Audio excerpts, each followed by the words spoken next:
नमस्कार मैत्रिणींनो, माझ्या चॅनलमध्ये आपले खूप खूप मनापासून स्वागत आहे।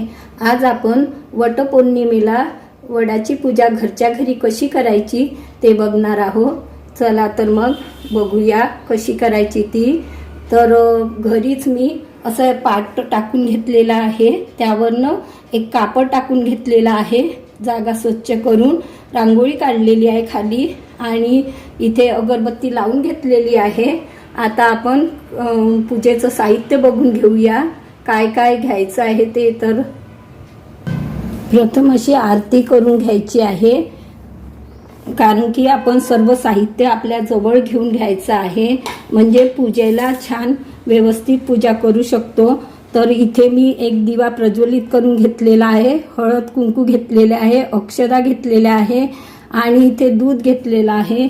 तुम्ही पंचामृतही घेऊ शकता। इथे गूळ खोबऱ्याचा असा नैवेद्य घेतलेला आहे गणपतीसाठी आणि इथे शेंगदाणे आणि साखर प्रसाद नैवेद्य म्हणून घेतलेला आहे, कारण की आमच्याकडे म्हणजे असं शेंगदाणे आणि याचंच साखरेचा नैवेद्य लावत असतात। काही भागामध्ये पुरणाचा नैवेद्य लावतात, परंतु आमच्याकडे हा असतो। तर मी तो माझ्या म्हणजे पद्धतीनुसार दाखवत आहे, आमच्याकडल्या पद्धतीनुसार। आणि एक इथे आंबा घेतलेला आहे, त्याला असं धागा गुंडाळून घेतलेला आहे।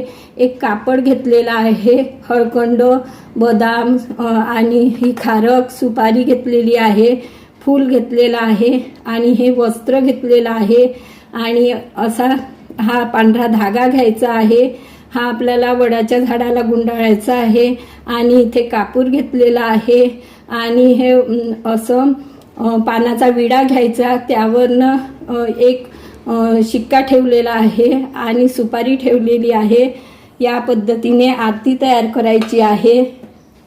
आणि मी इथे ओटीचं सामान घेतलेलं आहे, यात ओटीचं सगळंच येतं, बांगड्या टिकल्या सगळंच आहे यामध्ये, कंगवा वगैरे सगळंच आहे। आणि ब्लाऊज पीस घेतलेला आहे आणि हे गहू घेतलेले आहे। वाण द्यायला 5 सुहासिनीला वाण द्यावं लागतं आणि हे असे मी फुलं घेतलेले आहे आणि हार घेतलेले आहे आणि हे 5 आंबे घेतलेले आहेत। हे 5 सुहासिनीला आपल्याला वाण द्यायचं आहे। तर चला मग बघूया कशी पूजा करायची। आणि तांब्या भरून पाणी घेतलेलं आहे। या पद्धतीने तयारी करून घ्यायची पूजेची। मी अशी असं फुलाचं झाड आहे ते घेतलेलं आहे। वडाचं फांदीची पूजा करतात, काही जणी फांद्या आणून त्याची पूजा करतात, परंतु मला असं वाटते की फांद्या न तोडता, कारण की प्रत्येकाने फांद्या तोडल्या तर झाडाचं काय होईल, म्हणून कसं नर्सरीतही मिळत असते, वडाचं झाड छोटंसं मिळत असते, त्याची पण आणून आपण घरी पूजा करू शकतो। किंवा एखाद्या खरड्यावर वडाचं म्हणजे चित्र काढून त्याची पण आपण पूजा करू शकतो। परंतु मी इथे फुलाचं असं झाड घेतलेलं आहे, त्याची पूजा करत आहे, कारण की आपण कोणत्याही झाडाची पूजा करू शकतो। समजा काही वर्किंग वुमेन असतात, काहींचं बाळ लहान असतं, अनेक समस्या असतात, कधी कोणाचं जाणं जमत नाही वटाची पूजा करायला, तर अशा पद्धतीने आपण घरच्या घरी कशी करायची ते मी दाखविणार आहे। चला तर मग बघूया। कोणतीही पूजा करण्यापूर्वी आपण प्रथम दीप प्रज्वलित करून त्याला स्थापित करायचं आहे। तर मी इथे तांदळाची रास ठेवलेली आहे आणि हा दिवा प्रज्वलित करून ठेवलेला आहे। बघा, मी येथे गणपतीची मूर्ती ठेवून घेतलेली आहे प्लेटमध्ये आणि अभिषेक करायचा आहे। आपल्याला प्रथम पाण्याने करायचं आहे। प्रथम जल अर्पण करायचं आहे। ओम गणपते नमः, ओम गणपते नमः, ओम गणपते नमः मंत्र जाप करायचा आणि आपल्याला जल अर्पण करायचं आहे। त्यानंतर दुधाने पंचामृतही घेऊ शकता, या पद्धतीने करायचं आहे। आणि पुन्हा आपल्याला जल जलानी करायचं आहे आणि मग शुद्ध कापडाने पुसून घ्यायचं आहे मूर्तीला आणि मूर्तीची स्थापना करून घ्यायची आहे गणपतीची. बघा येथे मी तांदळाची रास ठेवून घेते आणि त्यावरनं आपल्याला गणपतीची मूर्ती ठेवून घ्यायची आहे. या पद्धतीने आता आपण वडाच्या झाडाची पूजा करायची आहे. तुम्ही समजा वडाच्या झाडाची पूजा करायला गेले तर प्रथम असं जल अर्पण करायचं आणि त्यानंतर मग आपल्याला दूध अर्पण करायचं आहे. त्यानंतर मग आपल्याला हळद कुंकू वगैरे लावायचं आहे. हळद कुंकू अक्षत वाहायचं आहे. आता हे मी घरी करत आहे त्यामुळे, नाहीतर आम्ही हळदीचे असे हाताला हळद लावत असतो आणि 5 असे म्हणजे आपले पंजे त्या झाडाच्या बुंध्यावर असं लावत असतो. अशी पद्धतीने आम्ही तिथे पूजा करत असतो.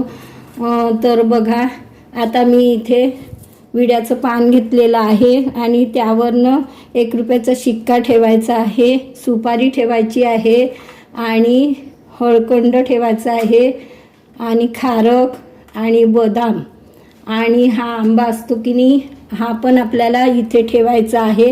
प्रथम ना थोडे गहू ठेवायचे, अशी गव्हाची रास ठेवायची आहे आणि त्यावर हा आंबा ठेवायचा आहे. आणि आता आपल्याला दिव्याचं पूजन करून घ्यायचं आहे आणि गणपती बाप्पाचं करायचं आहे आणि विड्याचं आणि आंब्याचं पण पूजन करून घ्यायचं आहे. आणि त्यानंतर फूल अर्पण करायचं आहे.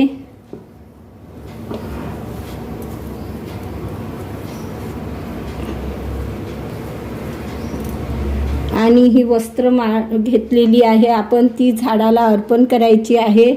आणि असा कापड न्यायचा आहे, तो पण अर्पण करायचा आहे. आणि त्यानंतर आता आपल्याला सावित्रीसाठी आपण ही ओटी घेतलेली आहे, ती ठेवायची आहे. तर इथे मी गव्हाची अशी रास ठेवते, त्यावर हे ब्लाऊज पीस आणि हे पूर्ण म्हणजे साहित्य आहे शृंगाराचं, ते ठेवून घेतलेलं आहे. आणि फूल अर्पण करायचं आहे.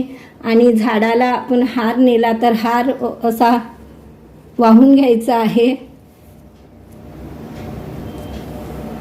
त्यानंतर आपण दिव्याला साखरेचा नैवेद्य असं लावून घ्यायचं आहे ज्योतीला त्याच्या. आणि गूळ खोबऱ्याचा आपल्याला गणपतीला नैवेद्य द्यायचा आहे. आणि इथे आपल्याला वडाच्या झाडाजवळ हा शेंगदाणे आणि साखरेचा नैवेद्य लावून घ्यायचा आहे. या पद्धतीने पूजा करायची आहे. आणि त्यानंतर आपल्याला 5 सुहासिनी असतात, तर त्यांना न थोडे गहू आणि असं वाण द्यायचं आहे. गहू आणि आंबा, आणि आंब्याला न असे धागा गुंडाळून घ्यायचा आहे. त्यानंतरच असे आपण 5 आंबे तयार करून असं 5 जणींना हळदी कुंकू लावून असं वाण द्यायचं आहे.